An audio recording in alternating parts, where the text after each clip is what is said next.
des vérités que nous réalisons davantage quand on est dans la détresse. C'est le psaume 50 qui dit « Au jour de la détresse, invoque-moi. Je te répondrai et tu me glorifieras. » Amen. On a compris que lorsque les difficultés nous arrivaient, on avait un recours auprès de Dieu. Et on lève les yeux vers le ciel parce que c'est de là-haut que nous vient le secours de l'Éternel. Amen. Est-ce que vous me permettez qu'on puisse se recueillir encore un moment ensemble? Est-ce qu'on peut se lever dans la présence de Dieu? Pas devant le pasteur, mais devant Dieu, bien évidemment. Voilà, et nous voulons ensemble élever nos voix. Que Dieu soit glorifié. Alléluia. Merci pour ces chants par lesquels nous pouvons aussi te louer, Seigneur. Te remercions, Seigneur, encore de ce que dans ces chants, ces paroles, il y a la vie. Il y a ton esprit. Et Seigneur, nous ne sommes pas insensibles à l'action vivifiante du Saint-Esprit par le moyen, par ce canal des chants. Seigneur, nous t'adorons de tout notre cœur. Nous voulons réitérer notre engagement vers toi. Nous voici pour te servir. Non pas pour nous servir, mais pour te servir. Nous ne sommes pas là ce soir encore pour t'imposer nos conditions, notre volonté propre, nos prières, mais nous voulons surtout, Seigneur, être sensibles à ta direction, à tes exigences, à tes demandes, à tes priorités, pour que ton règne avance. Alléluia, que ta volonté soit faite sur la terre comme au ciel, mais aussi dans nos cœurs. Seigneur, nous te prions pour chacune de nos vies. Nous nous plaçons sous ton regard, Seigneur, et nous te disons, vois, ô Dieu, connais nos cœurs. Et encore une fois, par le moyen de ta parole, qui est l'épée de l'Esprit, si nous sommes sur une mauvaise voie, remets-nous sur la voie de l'éternité. Bénis mes sœurs, bénis mes frères ici présents, bénis ton peuple, ton Église dans le monde. Te disons merci encore pour ton attention, tes projets. Merci encore pour tout ce que tu as fait, ce que tu fais, ce que tu feras encore. Sois béni, Père, bénis ton serviteur. Accorde-lui une langue exercée pour parler de toi, comme la plume d'un habile écrivain. Nous sommes à ton service ce soir, Seigneur. Alors encore merci de nous recevoir et de nous donner l'opportunité, le privilège d'être utilisés par toi. Au nom de Jésus. Amen. Amen. Voilà, je vous invite à ouvrir votre Bible avec moi donc. Et nous allons faire une lecture dans l'épître de Paul aux Éphésiens. Épître de Paul aux Éphésiens. Amen. Nous sommes, depuis que nous avons donné notre cœur à Dieu, au Seigneur, il la prend en main, il l'a prise en main, et il veut nous façonner comme l'argile entre les mains du potier. Il veut donner à notre vie un sens, une forme, et puis en vue de l'utilité pour laquelle il en a besoin. Amen. Ne dis pas à ton frère et ta sœur, tu es une cruche, mais dis, tu es un vase. Et la volonté de Dieu, c'est que tu sois un vase d'honneur. Amen. Et pour être un vase d'honneur, qu'est-ce qu'il faut faire? Qu'est-ce que nous dit la Bible pour être un vase d'honneur entre les mains de Dieu? Peu nous importe si c'est le vase, quelle forme il a, c'est pas le problème, soit petit, grand, gros, petit, maigre, je sais pas. C'est pas le problème c'est pas ça. Un vase, ça sert à quelque chose. Mais si on peut pas s'en servir, ça sert à rien. C'est décoratif, mais ça prend la poussière aussi. Nous, on n'est pas là pour prendre la poussière. On est là pour être entre les mains de Dieu, être des vases d'honneur, des vases utiles. Qu'est-ce qu'il faut faire pour être des vases d'honneur utiles? Comment? Ah ben oui, ça c'est sûr. Mais la question demeure la même. Pour être utilisable, qu'est-ce qu'il faut faire? Pardon? Non mais ça on le sait. Se vider? Vous croyez qu'il faut se vider? La Bible dit soyez remplis, il ne faut pas être vide. Oui, mais la Bible dit aussi que la parole de Dieu habite abondamment dans votre cœur. Ce n'est pas Dieu qui va le faire, c'est vous. Vous lire la parole. La seule chose qu'il faut faire, c'est ce que Dieu vous dit dès le départ, dans Romains 12. Et là, c'est le blanc. Il dit, offrez vos corps. Je vous exhorte par les compassions de Dieu à offrir vos corps comme un sacrifice vivant saint.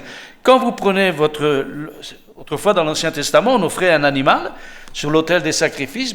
Qu'est-ce qu'on faisait? On prenait l'animal, on le sacrifiait, et puis après on l'offrait, on le posait sur l'autel. Et il y avait le feu qui sortait de la grille des reins. Le feu consumait le sacrifice sur l'autel. La Bible dit comme un sacrifice. Il ne faut pas se faire brûler, mais comme un sacrifice, offrez vos corps sous l'autel pour être consumés par l'amour de Dieu. Amen. Ça veut dire que pour être utile, il faut laisser Dieu faire. Il faut tout abandonner entre les mains de Dieu. C'est certainement le plus difficile pour nous, parce qu'on aime bien recevoir, mais on a du mal à donner. Et si on a donné, il dit, Seigneur, j'ai donné, qu'est-ce qu'il faut que je fasse encore? Dieu va te dire, donne encore. Et ceci jusqu'à la fin. Offrir nos vies en sacrifice sur l'autel. Quelquefois, les événements parfois douloureux, difficiles, qu'on voudrait reprendre notre vie en main et l'enlever de l'autel. Puis qu'est-ce qui se passe? Quand on s'enlève de l'autel, le feu ne brûle plus, on ne se consume plus, puis on redonne de l'avantage à la chair. Et ce n'est pas ce qu'il faut faire. Donc on veut garder cet état d'esprit, cette mentalité. Alors on va lire dans Éphésiens chapitre 4, vous allez voir ensemble, non pas que je veux parler du sacrifice, mais c'est en matière d'introduction. Mais dans chapitre 4, je voudrais qu'on lise à partir du verset 17, s'il vous plaît.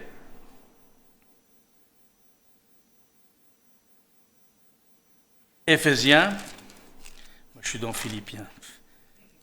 Éphésiens chapitre 4, verset 17. Voici donc ce que je dis, et ce que je déclare dans le Seigneur, c'est que vous ne devez plus marcher comme les païens qui marchent selon la vanité de leurs pensées. Ils ont l'intelligence obscurcie, ils sont étrangers à la vie de Dieu, à cause de l'ignorance qui est en eux, à cause de l'endurcissement de leur cœur. Ayant perdu tout sentiment, ils se sont livrés à la dissolution pour commettre toute espèce d'impureté jointe à la cupidité. Mais vous, ce n'est pas ainsi que vous avez appris Christ. Si de moins vous l'avez entendu, et si, conformément à la vérité qui est en Jésus, c'est en lui que vous avez été instruits à vous dépouiller. Eu égard à votre vie passée, du vieil homme qui se corrompt par les convoitises trompeuses, à être renouvelé dans l'esprit de votre intelligence, et à revêtir l'homme nouveau créé selon Dieu dans une justice et une sainteté que produit la vérité. C'est pourquoi renoncez au mensonge, et que chacun de vous parle selon la vérité à son prochain, car nous sommes membres les uns des autres. Si vous vous mettez en colère, ne péchez point, que le soleil ne se couche pas sur votre colère, et ne donnez pas accès au diable. Que celui qui dérobait ne dérobe plus, mais plutôt qu'il travaille en faisant de ses mains ce qui est bien pour avoir de quoi donner à celui qui est dans le besoin. Qu'il ne sorte de votre bouche aucune parole mauvaise, mais s'il y a lieu quelques bonnes paroles, qui servent à l'édification et communiquent une grâce à ceux qui l'entendent. N'attristez pas le Saint-Esprit de Dieu par lequel vous avez été scellés pour le jour de la rédemption. Que toute amertume, toute animosité, toute colère, toute clameur, toute calomnie et toute espèce de méchanceté disparaissent du milieu de vous. Soyez bons les uns envers les autres, compatissants, vous pardonnant réciproquement comme Dieu vous a pardonné en Christ. Devenez donc les imitateurs de Dieu comme des enfants bien-aimés. Amen. Que Dieu soit béni encore pour ces quelques paroles qui, bien évidemment, à nous qui sommes habitués à nous joindre à la communion fraternelle dans l'Église, nous comprenons que ces paroles ne sont pas vaines. Non? Parce que dans l'Église, tout le monde est parfait.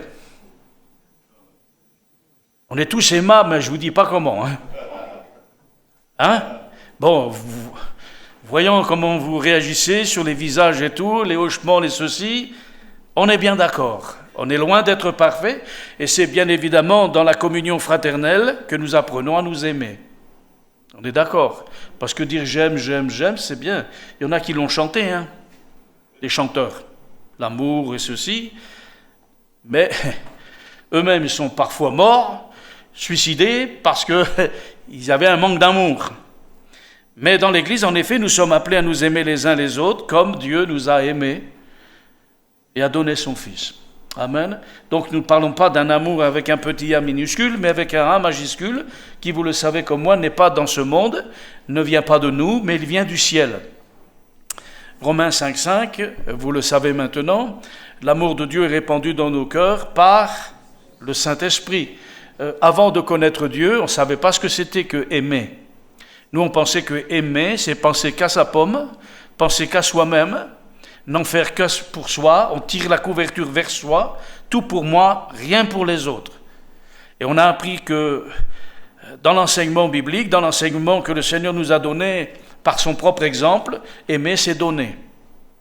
Donner, donner et encore donner.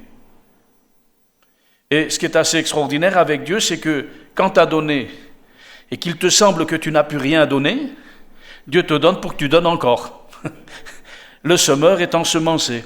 Dieu donne de l'eau à celui qui arrose. Ainsi, nous ne manquerons jamais de rien parce que Dieu pourvoit pour que nous puissions constamment faire l'œuvre du Seigneur. Ici, dans toute la lecture qu'on vient de faire ensemble, il y a bien sûr une pensée qui est donnée, c'est cette sainteté chrétienne. Quand on parle de sainteté chrétienne, ce n'est pas simplement d'être saint, corps, d'esprit et ceci, mais c'est saint dans la manière de marcher, dans la manière de vivre. Un chrétien ne vit pas comme nous marchions autrefois. Autrefois, on marchait comment ? Comme tout le monde. Selon le train-train de ce monde, selon les convoitises de la chair, accomplissant les désirs de la chair. Voyez ? Mais quand Christ est venu habiter dans nos cœurs, quand nos vies sont prises entre les mains de Dieu, c'est plus la même manière, on marche plus de la même manière. D'accord ? On marche plus de la même manière. Et on a toute une rééducation à avoir, parce qu'on a été tellement déformé par le péché qu'on a besoin vraiment d'être transformé, renouvelé dans notre intelligence pour marcher en nouveauté de vie. Amen. Je ne sais pas comment vous étiez avant de connaître Jésus, mais j'espère que vous avez changé. Moi, je ne vous ai pas connu avant. Je vous connais depuis que je suis ici, mais je ne connais pas plus. Mais on avait une vie autrefois sans Dieu. Comme dit la Bible, sans Dieu, sans espérance. Vous voyez, on n'avait pas ça. Mais on marchait quand même. Hein. Mais on avait une manière de marcher, comme tous les hommes. Et depuis que Jésus est devenu le maître de notre vie, Dieu veut nous enseigner, non pas par force, ni par puissance, mais par l'Esprit du Seigneur, à marcher d'une manière digne d'un enfant de Dieu. Amen. Et vous comprenez pour moi, quel que soit l'âge que nous avons, c'est une rééducation. Parce que ce n'est pas à un certain âge, à la majorité, qu'on a appris à marcher comme on marchait autrefois. Mais on s'est rendu compte que la semence du péché est déjà dans la chair de l'être humain et que le péché, notre nature est pécheresse. Et que malgré nous, en effet, nous accomplissions les désirs de la chair parce que le péché exerçait sa tyrannie, son pouvoir dans notre chair. Donc on était habitués, c'était comme ça. Je me souviendrai des fois, employant un langage qui était celui qui était le mien avant de connaître le Seigneur. Vous savez, quand vous avez l'habitude de parler d'une manière un peu légère, quand vous avez l'habitude, on ne se rend même pas compte qu'on parle d'une certaine manière qui n'est pas très correcte des fois. Il faut que quelqu'un vienne à côté de vous. Comment t'as dit ? Des fois, ça m'arrive quand je parle avec quelqu'un et puis qu'il y a un gros mot qui sort de la bouche du chrétien. Je fais quoi ? Comment t'as dit ? Pas ici, hein. Pas ici. Mais à Saint-Gaudens, quand on fait les travaux, il y a un frère qui n'est pas converti, hein, mais qui vient travailler avec nous, il donne la main, et on bénit Dieu pour son aide, son secours. C'est un retraité, un frère très gentil. Bon, il n'est pas converti. Alors quand il parle, il prend le langage qui est celui qu'il connaît. Alors quand il parle, parfois, c'est des gros mots. Alors comment ? Alors maintenant, il a compris maintenant. J'ai même plus besoin de dire autre chose. Il dit comment ? Bon, comme ça. Il dit un autre mot qui est plus correct. Et il est habitué maintenant. Il comprend pourquoi je le dis. Il ne voit pas que je ne suis pas en train de lui taper dessus. Mais il comprend très bien. parce qu'à force d'entendre, et puis il vient aussi au culte, il n'est pas converti, hein, il vient au culte, il vient à toutes les réunions pratiquement, mais il n'est pas converti. Hein. Merci Seigneur pour l'épouse. L'épouse, elle vient, il est content, le mari l'amène, et puis il écoute aussi les prédications. Donc même s'il n'a pas décidé d'ouvrir son cœur, il en demeure pas moins qu'il entend la parole de Dieu, et que malgré lui, il y a des choses qui rentrent, à force d'entendre. Il est habitué, voyez. Alors quand je le reprends, alors on rigole ensemble. Que Dieu soit béni. Vous voyez, donc on avait une habitude de faire, on avait une habitude de parler, on avait une manière de faire, c'était comme ça. Mais quand on est converti, on n'est plus pareil. Alors des fois, c'est le frère ou la sœur qui dit « Comment t'as dit ? C'est pas bien ce que tu dis. C'est pas comme ça qu'il faut dire. » Ah oui, c'est vrai. Donc on est repris. Merci Seigneur. Ça, si on ne s'en rend pas compte, on nous fait rendre compte. Pour qu'on puisse penser avant de dire la chose, réfléchis. Mais il y a toute une rééducation quand on se convertit avec Jésus. C'est pas pour rien qu'il est dit que si quelqu'un est en Christ, il est une nouvelle création, une nouvelle créature. Il faut se rééduquer, mais on ne se rend pas compte. Il faut être au contact de l'Évangile, au contact de Dieu pour comprendre qu'on a vraiment besoin de changer. Et quand je lis la parole de Dieu, je suis en contact avec les choses de Dieu. Et quand je lis ça, pendant que je lis, l'Esprit travaille en moi. Et mon esprit il est interpellé. Quand je lis ça, tac, ça m'interpelle. Voyez, c'est pourquoi renoncer au mensonge. Mais même s'il n'y a personne avec nous pendant qu'on lit, il y a Dieu. Il y a l'Esprit de Dieu qui parle, il est là. Puis il y a notre conscience. Notre conscience est interpellée et notre conscience est reprise. Voyez, donc il y a une manière de vivre. Et on parle de la sainteté chrétienne, c'est-à-dire cette manière de penser, la mise à part. On est différent maintenant. On n'est plus comme tout le monde. Et tout le monde ne peut pas être comme nous. Parce que pour être comme nous, il faut avoir les moyens. Et Dieu nous les a donnés. Donc il est parlé de la sainteté chrétienne, qui est opposée bien sûr aux mœurs et à la manière corrompue des païens. On a besoin. Et quand on parle de corruption, je vais pousser un peu le bouchon un peu loin, pas Maurice, mais il en demeure pas moins que la corruption, ce n'est pas forcément quelque chose de sale. Mais déjà de faire contraire à ce que Dieu dit, c'est pas sain. C'est pas forcément mauvais dans le sens, c'est mauvais, mais c'est pas correct vis-à-vis de Dieu. Et on a vraiment besoin de comprendre en effet ces choses, et pour ce faire, bien évidemment, comme je l'ai entendu, en effet, il faut qu'il y ait la présence de Dieu en nous. Et je pense que je bénis Dieu de ce que Dieu n'a pas voulu habiter là, ni à nos pieds, mais ici. Amen. Il n'y a pas mieux. Hein.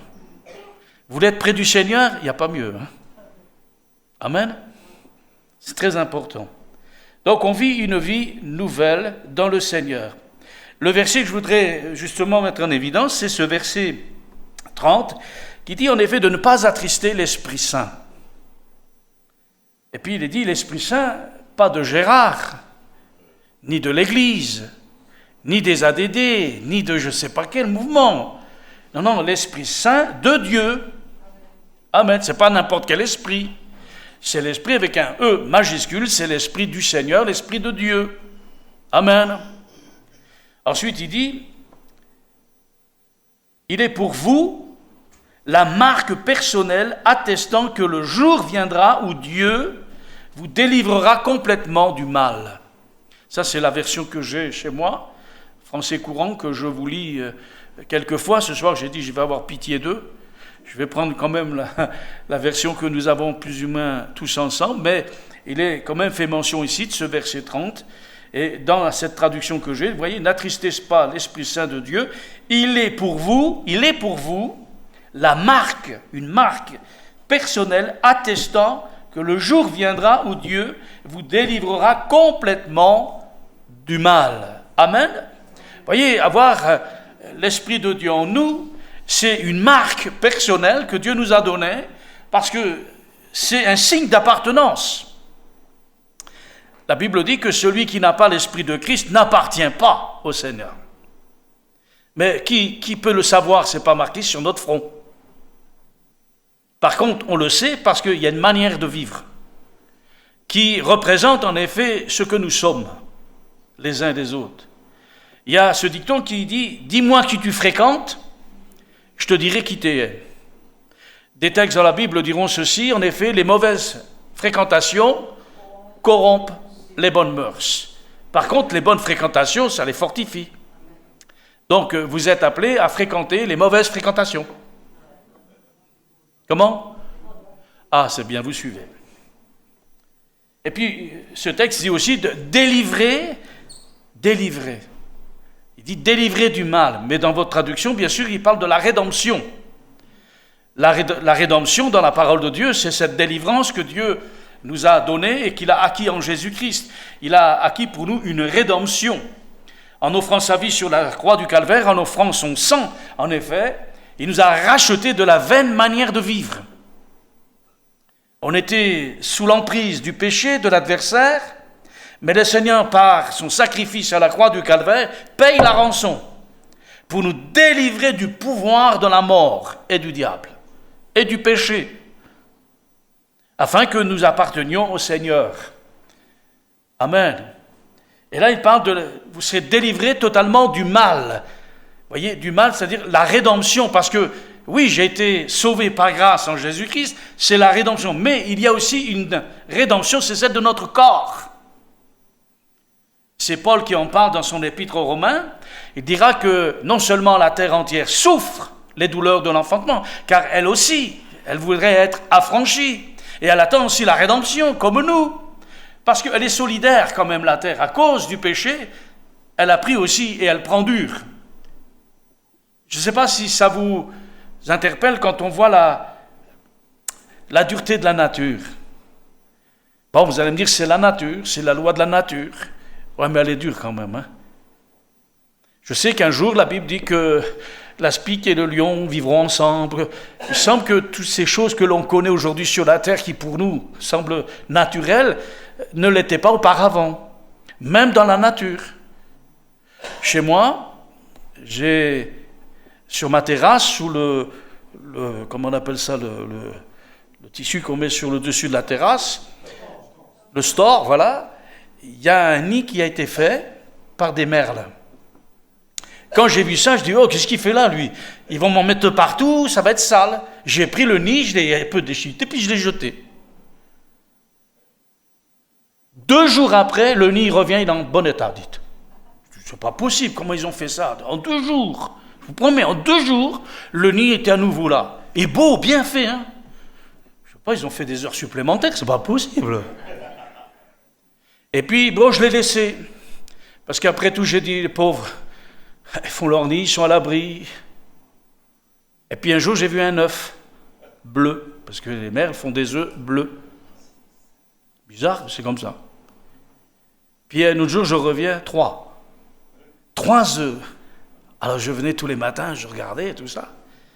Puis un jour, j'ai vu 3 petits, les œufs ont éclos. Alors comme je ne voulais pas trop déranger, je prenais la caméra du téléphone pour prendre la vidéo, quoi. Et puis je voyais le manège de la maman qui amenait tout ça. Et en même temps, je voyais mes chats qui entendaient le bruit des petits oiseaux, parce que quand t'as passé, c'est des félins. Mais jamais ils ont touché aux petits, ni au nid parce qu'ils n'ont pas pu. Mais ce qui m'a fait beaucoup de mal, c'est qu'un matin, je me suis levé, il n'y avait plus de petits oiseaux dans le nid. Je dis, mais mince, où ils sont les petits? J'ai cherché partout, je n'ai pas vu. Puis je suis allé dans le jardin, et j'en ai vu 2 déchiquetés. Pas par méchant. Ça aurait pu. Mais déchiquetés de chez déchiquetés, coupés en 2. Hein. Donc je pense qu'il y a eu les charognards, certainement les pies, qui sont des charognards, ont dû venir les piquer, et puis les ont tués vivants, quoi. Et puis j'en ai vu un autre, le 3e, il était resté. Alors je l'ai repris, et je le remets dans le nid. Et puis je pensais qu'il allait rester, puis je reviens, pop, il n'est plus dedans. Il était blotti sur un côté, j'ai essayé de donner un verre de terre et tout ça. Puis peut-être quelques heures après, je vois, il n'est plus là. J'ai dit, mince, oui. Et je me suis dit, mais quand même, comme la nature est dure. Vous voyez, l'enfant, les petits oisillons, ils sont venus, les petits merles, ils n'ont pas fait long feu. Hein. Ils n'ont même pas profité de leur vie. Ils ont été attaqués, déchiquetés vivants. Ils ont dû souffrir, hein, certainement. Parce que même si c'est des animaux, c'est pas comme nous, les humains, mais ils souffrent quand même. Je ne sais pas si c'est l'âge qui me fait ça, mais plus je prends de l'âge, plus je suis hypersensible au moindre animal qu'il y a, et ça me saisit quelque part. Je dis, quelle dureté qu'il y a dans le monde, quelle violence. Même la terre, elle souffre. Elle est solidaire aussi, malheureusement, des conséquences de l'acte du péché, de la désobéissance. Il y a une souffrance dans le monde dans lequel nous vivons. Et la terre entière souffre. Et elle attend la rédemption. Parce qu'elle aussi veut être délivrée à ces souffrances qui lui ont été imposées, non à cause de son gré, à cause de celui qui lui a soumise. C'est comme ça.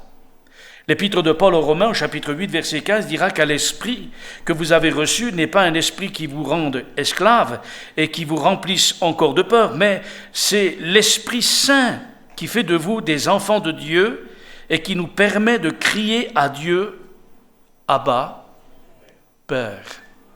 Je sais pas, je vais vous le relire, parce que je pense que c'est bien de lire la Bible, non pas vite, mais de laisser le temps pour la réflexion. Il dit, car l'esprit que vous avez reçu n'est pas un esprit qui vous rende esclave et qui vous remplisse encore de peur, mais c'est l'Esprit Saint qui fait de vous des enfants de Dieu et qui nous permet de crier à Dieu, Abba, Père. Vous voyez, c'est l'Esprit de Dieu qui fait ça. Et des fois, nous, on se fait du souci, hein. On dit, mais comment il faut faire? Je sens que j'y arrive pas. Et je comprends le combat, je l'ai été aussi, je le suis encore. Et je sais ce que c'est que d'habiter dans un corps comme le nôtre. Et je sais qu'il y a constamment une dualité entre la chair et l'esprit. On sait qu'il y a toujours, en effet, c'est pas facile. À moins que pour vous, c'est facile d'être chrétien, d'être enfant de Dieu. Quand tout va bien, ça va, mais il faut être chrétien même quand tout va mal. C'est pas facile. Parfois même, on renonce. Parfois même, le diable met en avant ce côté négatif pour pas nous donner d'envie de nous engager, parce qu'on sait déjà qu'on n'y arrivera pas. Et oui, c'est la vérité, tu n'y arriveras pas. Mais rassurez-vous, c'est pas vous qui faites de ce que vous voulez être. C'est Dieu qui fait de nous ses enfants par son esprit, qu'il a fait habiter dans nos cœurs, dans nos corps.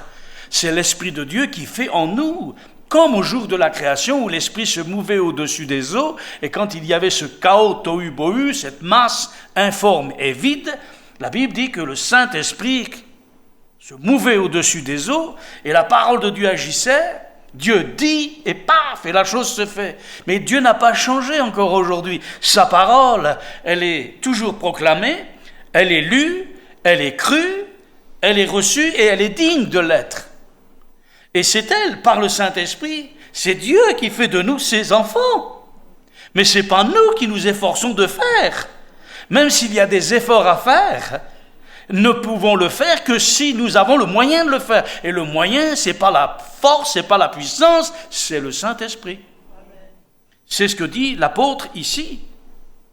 C'est l'Esprit Saint qui fait de vous des enfants de Dieu. Et là, on comprend mieux que si nous n'avons pas l'Esprit de Dieu, nous ne lui appartenons pas.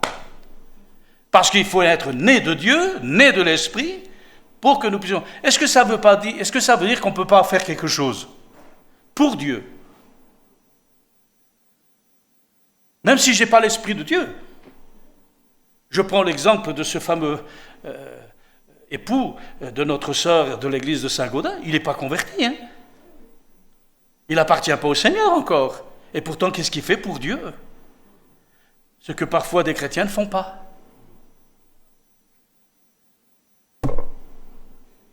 Et pourtant, il n'a pas l'Esprit de Dieu. Il n'est pas au Seigneur. Mais il le fait quand même. Il fait des choses en tout cas. Il bâtit la maison de Dieu. Il bâtit le temple. Oh, c'est pas beau ça? Eh oui, tu peux faire des choses pour Dieu sans être converti. Parce que tu aimes, parce que c'est bien, parce que j'ai l'habitude. Mais ça ne veut pas dire que tu es enfant de Dieu. Je pense bien sûr à Moïse, vous le savez, qui était encore en Égypte et qui était élevé par la fille du Pharaon. Puis quand un jour il lui a pris le désir d'aller voir ses frères, il a commencé à vouloir agir. Il a dit, oh, t'es qui pour nous parler comme ça, toi? Tu veux faire ce que tu as fait hier à l'Égyptien, là? Hein, tu veux kick? Alors il a eu peur, il est parti dans le désert. Pendant 40 ans, on lui a dit, t'étais quelqu'un. 40 ans dans le désert, on va lui apprendre qu'il est rien. Pour dire entendre Dieu qui dit, maintenant que tu as compris que t'étais rien, maintenant je vais faire quelque chose avec toi. Mais qui suis-je, moi? Qui suis-je? Et il a émis, bien sûr, beaucoup de, oui, mais je suis pas, je sais pas, j'arrive pas. Ouais, ben c'est sûr, mais c'est pas toi qui va faire, c'est Dieu qui va faire. Lui, la seule chose qu'il fallait qu'il fasse, c'est le laisser faire. Et c'est ce que nous devons faire les uns et les autres. Dans le même chapitre 8 de Romains, verset 23, il dit, car ce n'est pas seulement la création qui souffre. Nous qui avons déjà l'Esprit Saint comme prémisse ou première part des dons de Dieu, que Dieu a promis, nous gémissons aussi intérieurement en attendant que Dieu fasse de nous ses enfants et qu'il nous délivre et qu'il délivre nos corps de leur souffrance. Vous voyez, j'ai été pardonné, j'ai été sauvé, oui, mais c'est pas fini. Dans le salut, il y a la rédemption de mon corps. Amen. C'est-à-dire, tu es sorti de là-bas, mais il faut que tu rentres là-haut. Tu es sauvé en Jésus-Christ, mais il faut être là-haut. Parce que le salut dans sa totalité, dans sa globalité, c'est sortie des ténèbres, sortie du pouvoir, de la mort, et introduction, en effet, dans le ciel de gloire. Alors, on souffre encore aujourd'hui dans nos corps, non? Pourtant, vous êtes enfants de Dieu. Pourtant, la Bible dit qu'il a porté nos souffrances en son corps sous la bois. C'est dans ces meurtrissures que nous sommes guéris. Et pourtant, on souffre encore, pour différentes raisons. Mais il y a la souffrance qui sont innées à la vie chrétienne que l'on est. Et quand je veux plaire à Dieu, je souffre. Pourquoi? Parce que j'ai toujours mon combat intérieur, je suis encore dans ma chair. Et tant que je suis dans ma chair, je suis sensible. Sensible, en effet, à tout ce qu'on peut me faire, tout ce qu'on peut me dire. Je ne suis pas insensible. Donc, quelquefois, ma chair, elle voudrait regimber. C'est comme ça, c'est la chair. Et puis Dieu nous dit, oh, qu'est-ce que tu fais? Ne rends pas le mal pour le mal. Oh, pourtant, j'aimerais bien me venger. Pourtant, j'aimerais bien lui faire un petit retour de manivelle. Ah, Seigneur, je souffre pour toi et encore faut que je dise rien? Oui. Rassure-toi, dit Jésus, je l'ai fait avant toi. Pierre dit, il n'a rien dit, il n'a rien fait, pourtant l'a crucifié. Il dira, Père, pardonne-leur, car ils ne savent pas ce qu'ils font. Alors, il faut déjà qu'on apprenne à savoir souffrir pour la cause du Seigneur, mais en plus, il faut apprendre à souffrir en silence. Est-ce que c'est facile? Vous y arrivez, frère? Sans rien dire? Vous n'avez jamais rien à dire? C'est comme ça. Voilà. Maintenant, je vais vous regarder parce que vous m'intéressez. Ça me rappelle le fameux frère ancien qui reçoit un missionnaire à la maison. Et quand, vous savez, les chrétiens reçoivent un pasteur, un missionnaire, ils aiment bien parler avec, ils posent des tas de questions, ils disent, on a un pasteur pour nous tout seuls, dit. Alors ils posent des questions et tout ça, et puis c'était venu sur le fait qu'ils étaient parfaits. Alors l'ancien, il disait, oui, on est parfait et tout. Et le missionnaire dit, non, on n'est pas parfait. On est parfait en Jésus, oui, ça oui, mais aujourd'hui, on n'est pas parfait. On a la perfection en nous et on va vers la perfection, ça c'est sûr. Mais on n'est pas parfait. Et l'ancien dit, oui, si, on est parfait et tout. Puis la conversation commençait à prendre une tournure. Et le missionnaire, dans la sagesse, dit, bon, frère, on va arrêter la discussion, on va se séparer, on va prier, on va aller dormir. Et vous savez, des fois, la nuit, Dieu parle. Et le matin, il se lève, le missionnaire, et puis le fameux frère ancien avait tout préparé le déjeuner. Il avait une table garnie, je ne te dis pas, croissant, jus d'orange, café, chocolat, de l'eau, il y avait de tout. Et puis, le frère missionnaire dit à ce fameux frère ancien, il dit, frère, vous avez de l'eau? Oui, j'ai de l'eau, vous voulez de l'eau? Oui, je voudrais de l'eau dans le verre, s'il vous plaît. Alors, il lui sert de l'eau. Et puis le missionnaire boit un peu de l'eau. Puis une fois qu'il en a bu un peu, il prend le verre puis il le jette sur lui. Il jette l'eau sur le frère ancien. Et le frère ancien, il s'est mis en pétard, je ne vous dis pas comment. Et le missionnaire, calme, tranquille, dit, vous voyez que vous n'êtes pas parfait. Hein? Vous êtes mis en colère. Hein? Eh ouais, vous savez, la Bible dit on bronche tous d'une certaine manière. On bronche tous d'une certaine manière. Il y en a un qui était parfait, c'était Jésus. Et l'apôtre Pierre dit, il n'a rien dit, il n'a rien fait. Pourtant, on l'a crucifié. Et il trouve encore le moyen, au pire du combat sur la croix, alors qu'il est mis à la honte, dans la souffrance des clous qui ont percé ses mains et ses pieds, il trouve encore la force de dire, Père, pardonne-leur. Ils ne savent pas ce qu'ils font. Est-ce que Jésus ne sait pas ce qui se passe derrière? Bien sûr, il sait ce qui se passe. Il sait que ce sont des pauvres victimes qui sont entre les mains du diable, du pouvoir du péché, et ils ne peuvent pas. Ils font le contraire de la volonté du Père. Alors vous comprenez bien, ce n'est pas que nous qui souffrons aussi dans ce corps, on attend la délivrance, la rédemption de notre corps. Enfin, dans Romains 8, il dira « Or, ceux qui vivent selon la chair ne sauraient plaire à Dieu. Pour vous, vous ne vivez pas selon la chair, mais selon l'Esprit, si du moins l'Esprit de Dieu habite en vous. Si quelqu'un donc n'a pas l'Esprit de Christ, il ne lui appartient pas. » Et là, j'aimerais m'attarder un petit peu là-dessus et vous poser une question. Je ne sais pas comment vous comprenez ce texte. Il dit « Or, ceux qui vivent selon la chair », ok ? C'est quoi selon la chair ? Est-ce que vous pouvez me définir la chair ? Je ne parle pas du corps, parce que le corps, c'est qu'une enveloppe. Donc on parle de la chair. Mais ce n'est pas la chair, la viande, les os, c'est pas ça. Mais selon la chair. Selon la chair. Vous savez que dans Galates, il dit « La chair a des désirs contraires à ceux de l'esprit. » Et que l'esprit a des désirs contraires à ceux de la chair. Ils sont opposés afin que vous ne fassiez point ce que vous voudriez. La Bible nous enseigne, il dit « Crucifiez la chair. » Ah, il faut crucifier la chair. Donc c'est clair dans la parole de Dieu, non ? Il n'a pas dit « Nourrissez la chair ». Il dit « Crucifiez la chair avec ses désirs. » Il dit, ne savez-vous, or tous ceux qui vivent selon la chair ne sauraient plaire à Dieu, donc on l'a bien compris. Pour vous, vous ne vivez pas selon la chair, mais selon l'esprit. Comment vous comprenez ce texte, ce verset-là ? Selon l'esprit.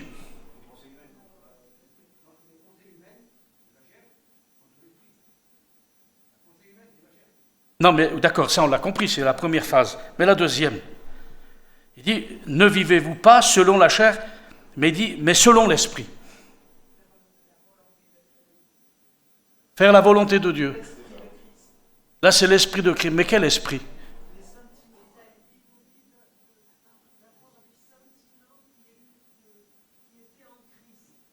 Oui.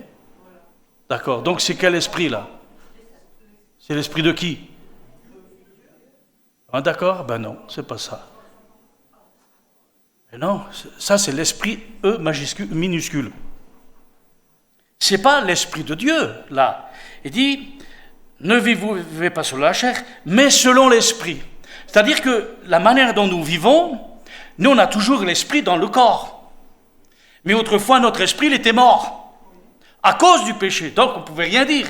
C'est la chair qui prenait le dessus. Moi, si je voulais, j'y arrivais pas. Pourquoi ? Parce que la chair et le péché exerçaient son pouvoir dans la chair. D'accord ? Me privant ainsi de toute vie avec Dieu, de toute communion avec Dieu. Mon esprit, il était mort à cause du péché. Pour ça que Paul dit, vous étiez morts par vos offenses. Et comme la vie chrétienne, ce n'est pas une obligation, c'est une liberté totale. Et quand il dit... mais selon l'esprit, c'est-à-dire non pas d'une vie extérieure, non pas l'esprit de Dieu qui s'impose, mais selon ton esprit à toi, notre esprit, notre volonté, qui est soumise à l'esprit de Dieu, parce que c'est lui qui me dicte, mais c'est pas lui qui fait. Lui me dicte parce qu'on peut, parce que notre esprit en Christ a été ramené à la vie, il est donc vivant. On a l'esprit de vie, un esprit de vie, et nous vivons par l'Esprit de Dieu. Mais je reste au contrôle de moi. Un enfant de Dieu qui est rempli du Saint-Esprit ne perd pas le contrôle de sa vie. Il ne fait pas n'importe quoi, sans savoir pourquoi il fait les choses. Mais son esprit étant rendu vivant, il y a une compréhension des choses par son esprit, notre esprit. Si moi je fais les choses pour Dieu, c'est pas parce que l'Esprit m'oblige à le faire. C'est parce que j'ai compris ce que l'Esprit est en train de me dire. Et si je le fais, j'ai compris que c'est tout simplement parce que c'est dans le plan de Dieu, parce que voilà le but, le pourquoi du comment. Je peux vous l'expliquer. C'est ce qu'on appelle le renouvellement de notre intelligence. Et après il dit, si du moins l'Esprit de Dieu, voyez-vous, habite en vous. Ça veut dire que sans l'Esprit de Dieu, tu ne peux pas. Parce que tu es encore sous l'ancien régime, sous le pouvoir du péché. Et ton esprit, il a beau dire, je veux, mais quand je veux, j'y arrive pas. C'est ce que Paul dit dans Romains 7. Je prends plaisir à la loi de l'Éternel, et quand je veux la mettre en pratique, j'ai une autre loi qui lutte contre la loi de mon entendement. Mon entendement, mon esprit. Et dit, quand je veux faire le bien, je ne peux pas le faire, je fais le mal. Qu'est-ce qui se passe? Ça ne marche pas rond là-dedans. Non, tu n'as pas la vie. C'est l'Esprit de Dieu en nous qui parle à mon esprit, et moi je dis à mon corps, c'est comme ça. Le corps, lui, il n'y peut rien, le pauvre, c'est qu'un instrument. Un corps sans esprit, il est mort. Alors il dit, si quelqu'un n'a pas l'Esprit de Christ, il ne lui appartient pas. C'est pourquoi on dit toujours que c'est très important, qu'il faut naître de nouveau, avant de vouloir faire. Mais pas ce que tu veux. Ce que l'Esprit de Dieu te dicte de faire. Mais si tu n'as pas été affranchi, rendu libre, tu ne pourras jamais faire ce que tu veux pour Dieu. Parce que le péché qui règne encore dans ta vie te l'empêchera. Il faut d'abord être affranchi pour pouvoir avoir la liberté de faire la volonté du Seigneur. Amen. Alors je termine en disant que la vie spirituelle est une vie intérieure, puisqu'elle est esprit. Avant d'être extérieure, c'est un état d'esprit, c'est une mentalité. On a reçu une nouvelle mentalité, un nouvel esprit au-dedans de nous, qui lui-même est un esprit, inspiré par l'Esprit de Dieu. C'est de l'intérieur. Regardez, Jésus n'est pas venu régner sur notre esprit. Il est venu s'asseoir sur le trône de notre vie, c'est-à-dire le cœur. La vie spirituelle, avant d'être un acte extérieur, c'est une attitude intérieure. Le péché, avant d'être un acte extérieur, c'est un état d'esprit intérieur. N'est-il pas écrit dans la Bible que c'est du cœur que viennent les mauvaises pensées? C'est du cœur que viennent les mauvaises attitudes. C'est dans le cœur. Et si ton cœur n'a pas été lavé, sanctifié, et que Jésus vienne régner sur ton cœur, tu seras encore gouverné par le mal. Mais quand Jésus vient habiter dans nos cœurs, il vient comme roi pour régner. Et quand il règne, il exerce son pouvoir, il exerce sa force, son autorité dans nos propres vies. Parce que la vie spirituelle, avant d'être vue, c'est avant tout intérieur. Et c'est pour ça qu'on dit que c'est esprit. Parce que tu ne le vois pas. En fin de compte, la véritable adoration, ce n'est pas celle que tu montres. C'est celle du cœur. Parce que tu peux faire des choses pour Dieu sans le cœur. C'est pourquoi dans la Bible, souvent, faites de tout votre cœur. Selon le cœur de Dieu. Ma vie spirituelle, tu me vois dans la rue, c'est pas forcé que tu le vois, mais Dieu le voit. Et quand on vient le dimanche matin ou à n'importe quel moment, que ce soit chez nous en communauté, en effet, quand on vient vers Dieu, on vient avec là, mais Dieu voit nos cœurs. Il ne regarde pas aux apparences, il regarde au cœur, parce que la véritable adoration, c'est celle du cœur, c'est celle qui trouve son inspiration dans la communion avec Dieu, lorsque Jésus est venu établir son trône ou son règne dans notre cœur. Et moi je me dis, merci Seigneur, que tu n'as pas voulu régner sur ma pensée, dans ma tête. Parce que, je ne sais pas pour vous, mais vous n'aimeriez pas avoir Jésus que pour vous? Non? Vous vous rendez compte si vous avez Jésus que pour vous, tout le temps avec vous? Oui, c'est pas besoin de le demander, c'est ce que Dieu veut. Que notre communion ne soit pas issue ou inspirée par l'extérieur, par les autres, mais par l'intérieur. Et il n'y en a qu'un qui peut habiter dans votre cœur, c'est Jésus. Par son esprit. Moi, je suis le père de 2 enfants, j'aimerais bien, mais je ne peux pas. Ce n'est pas l'envie, parce qu'on les aime, nos enfants, mais on ne peut pas. Puis des fois, si vous leur demandez, écoute, c'est bon, je fais ma volonté. Combien de parents ont des enfants, ils ne sont pas convertis? Pourtant, on voudrait bien être à leur place, dire, fais ci, et puis on leur dit, puis ils disent, oh, Toi c'est toi, moi c'est moi. Alors tais-toi. Mais Jésus, lui, Dieu a voulu venir habiter là, dans notre cœur. Moi je peux dire en effet, partout où je vais, l'ange de l'Éternel campe, il passe pas, il campe autour. Il campe autour de ceux qui le craignent.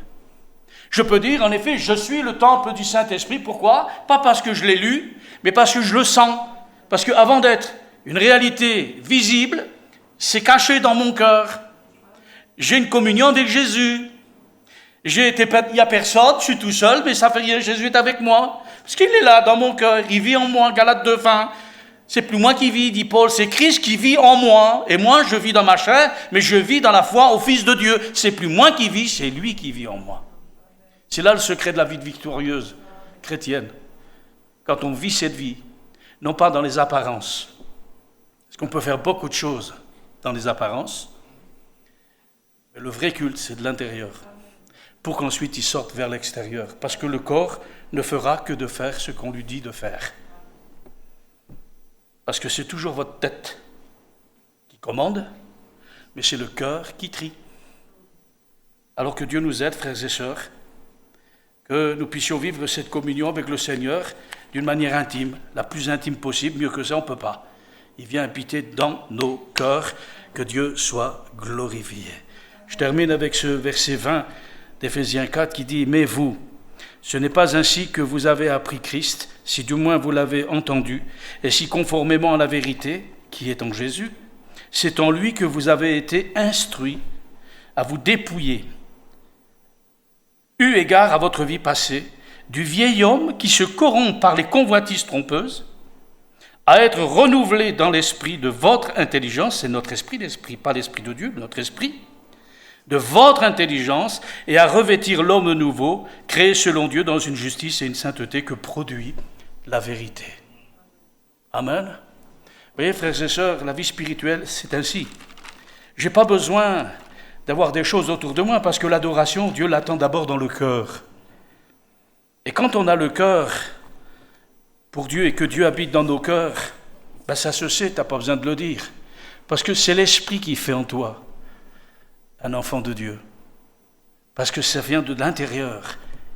Et comme nous, on est donné au Seigneur, on a été déformés. Vous vous rappelez, le péché nous a déformés. Puis quand Jésus vient habiter dans nos cœurs, qu'est-ce qu'il fait ? Il nous transforme. Comment ? À quoi ? Pas n'importe qui. Un enfant de Dieu, à la stature parfaite de Christ, semblable à lui, selon l'homme, selon Dieu. Pour être des hommes et des femmes créés à l'image de Dieu, à la ressemblance du Seigneur. Amen. Vous vous rendez compte ? Nous, on se soucie de beaucoup de choses pour faire l'œuvre de Dieu. Dieu dit non, laissez-moi faire, croyez dans mon œuvre. Amen. Et ça, c'est la vie de l'esprit. La vie de l'esprit, qui est encore un gage, une marque personnelle pour le jour de notre rédemption. Que Dieu soit glorifié, car c'est lui qui nous donne de l'assurance. Et si combien même mon cœur me condamne, Dieu est plus grand que mon cœur. Amen. Parce que l'Esprit de Christ habite en moi. Que Dieu soit glorifié. Je peux être convaincu que je ne suis pas droit, que je suis quelque chose qui n'est pas parfait, mais je sais aussi que l'Esprit me dit que je suis enfant de Dieu. Et je crie « Abba, Père, mon Père qui est dans les cieux. » Amen. Heureusement que le Seigneur sait ce qu'il fait, qu'il n'a pas perdu la tête et qu'il sait ce qu'il doit faire aussi. Donc quand Dieu fait quelque chose, il le fait en connaissance de cause. Il sait qui lui appartient, qui ne lui appartient pas. C'est lui qui fait les choses à chacun de nous. Alors, laissons-le faire, laissons-nous faire, et que Dieu nous aide à triompher de la chair pour ne pas laisser un accès au diable. Eh oui. On ne peut pas être habité par Dieu et par le diable, vous le savez comme moi. Il n'y a pas de cohabitation. Par contre, ce que je sais, c'est que je peux être influencé par le diable. Et que je peux malheureusement laisser un accès au diable. Et si tu lui laisses un accès, il va rentrer. Et puis il nous pousse à faire des choses. Si nous sommes dans la chair, il va rentrer. Si mes pensées sont charnelles, ça va rentrer. Alors que Dieu nous aide. Vous voyez que ce n'est pas une option que d'être rempli du Saint-Esprit et d'être renouvelés dans notre homme intérieur pour être transformés à la même image. On peut prier. Parce que je pense que l'Église, elle en a besoin ici. Et là, je suis direct, comme dans les autres églises. Dans l'Église ici, il y a beaucoup d'imperfections, il y a beaucoup de tralala, il y a beaucoup de choses qui font que des fois ça fait des grains de sable dans la rouage et que des fois ça grince. Il ne faut pas qu'il en soit ainsi au milieu de nous, dit l'apôtre. Soyez au contraire remplis du Saint-Esprit. Amen. Est-ce qu'on peut en faire à ce sujet ensemble? Parce qu'en fin de compte, quand on prie comme ça, on prie pour l'Église. Pas pour nous, pour l'Église. Pour qu'on puisse prier les uns pour les autres. Et que Dieu nous fasse cette grâce d'être comme il le veut. Pour le bien de l'Église, pour sa croissance. Parce que c'est ça qui va donner de la croissance. Et permettre à la croissance de se développer au milieu de nous. Notre Père Céleste, nous te rendons grâce et nous te disons merci, Seigneur, pour ta parole, pour tes enseignements, pour le Saint-Esprit. Tu ne nous as pas laissés orphelins, tu ne nous as pas laissés livrés à nous-mêmes. Tu es retourné d'où tu es venu, mais tu as envoyé un toi-même qui agit au milieu de nous comme tu l'as fait au milieu de tes disciples. Voulons te remercier, Seigneur, pour la puissance du Saint-Esprit, mais aussi pour la délicatesse du Saint-Esprit. Merci, Seigneur, encore, parce qu'il ne fait pas ce qu'il veut, mais il fait ce que le Père lui a dit de faire. Te disons merci, Seigneur, parce qu'il ne cherche pas ses intérêts, mais les nôtres, ceux du royaume de Dieu. Je viens me présenter devant toi, Seigneur, et te dire, Seigneur, pardonne-moi mes offenses, mes péchés, mes infidélités. Je n'ai pas honte de le dire, parce que je sais qui tu es. Je peux te confesser mes péchés, parce que je connais tes intentions. Ce n'est pas de me condamner, mais de me réformer, afin que je puisse, Seigneur, être transformé par toi. Je te bénis, Seigneur, et je te rends grâce pour ta patience à mon égard. Je m'humilie sous ta puissante main, Seigneur. Mais combien ton esprit au-dedans de moi me pousse à crier vers toi pour te dire, Seigneur, viens à mon secours. J'ai besoin de toi. Et c'est ce que tu veux, que nous puissions proclamer les uns et les autres, qu'on a vraiment tous besoin de toi. Car sans toi, on ne peut rien faire.